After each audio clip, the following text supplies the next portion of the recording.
اعوذ باللہ من الشیطان الرجیم بسم اللہ الرحمن الرحیم۔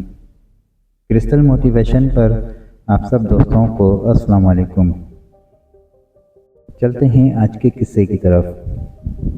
بنی اسرائیل میں ایک عابد تھا جو مسلسل 40 سال تک اللہ تعالیٰ کی عبادت میں مشغول رہا۔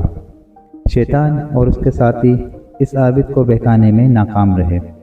اس عابد کا نام برسیسا تھا۔ آئیں اس کی حیرت انگیز کہانی سنیں۔ 40 سال کی عبادت اور شیطان کی شکست۔ برسیسا 40 سال تک اللہ کی عبادت کرتا رہا اور شیطان اس پر قابو پانے میں ناکام رہا۔ ابلیس نے اپنی مجلس بلائی اور اپنے چیلوں سے پوچھا، کون ہے جو اس عابد کو بہکا سکے؟ 40 سال ہو گئے، ہم اس پر قابو نہیں پا سکے۔ شیطانوں میں سے ایک، جسے سفید شیطان کہا جاتا تھا، وہ انبیاء اور رسولوں کو بہکانے کی کوشش کرتا تھا۔ آگے آیا اور کہا، میں اس عابد کو قابو میں کر لوں گا۔ ابلیس نے اسے اجازت دے دی۔ شیطان کا مکروہ منصوبہ۔ سفید شیطان ایک راہب کی شکل میں برسیسا کے پاس گیا جو اپنی عبادت گاہ میں مشغول تھا۔ شیطان نے اسے پکارا لیکن برسیسا نے جواب نہ دیا، کیونکہ وہ 10 دن تک مسلسل نماز پڑھتا اور پھر ایک دن آرام کرتا تھا۔ شیطان نے راہب کی شکل میں برسیسا کے برابر نماز پڑھنی شروع کر دی۔ 10 دن بعد برسیسا نے اس سے پوچھا، تم کیا چاہتے ہو؟ شیطان نے جواب دیا، میں تمہارے جیسا بننا چاہتا ہوں، اللہ کی عبادت کرنا چاہتا ہوں اور تمہارے ساتھ نماز پڑھنا چاہتا ہوں۔ شیطان کی عبادت کا جھوٹا مظاہرہ۔ برسیسا نے اس سے قبول کر لیا۔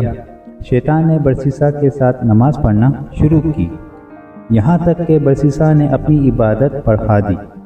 40 دن مسلسل عبادت کرنے لگا، صرف ایک دن آرام کرتا۔ شیطان نے بھی ایسا ظاہر کیا تاکہ برسیسا کو آزمائے کہ وہ کتنی دیر تک عبادت جاری رکھ سکتا ہے۔ برسیسا کی تعریف اور شیطان کی چال۔ 1 سال گزر گیا۔ شیطان نے برسیسا سے کہا، مجھے تمہاری عبادت سے زیادہ توقع تھی۔ لوگوں نے تمہاری تعریف کی، لیکن مجھے لگتا ہے کہ تم اتنے مضبوط نہیں جتنا میں نے سنا تھا۔ یہ سن کر برسیسا کو جھٹکا لگا۔ شیطان نے کہا، میں اب کسی اور عابد کو تلاش کرنے جا رہا ہوں جو تم سے بہتر عبادت کرے۔ برسیسا نے اسے رکنے کی درخواست کی۔ شیطان نے کہا، میں تمہیں کچھ خاص کلمات سکھاتا ہوں جو تمہارے لیے فائدہ مند ہوں گے۔ اگر تم ان کلمات کو کسی بیمار پر پڑھو گے تو وہ شفا پائے گا، اور اگر کسی آزمائش میں مبتلا پڑھو گے تو اسے نجات ملے گی۔ شیطان کا دھوکہ۔ برسیسا نے ان کلمات کو یاد کر لیا اور شیطان نے اسے چھوڑ کر چلا گیا۔ شیطان پھر ابلیس کے پاس آیا اور کہا، میں نے اس عابد کو برباد کر دیا ہے۔ ابلیس نے پوچھا، وہ کیسے؟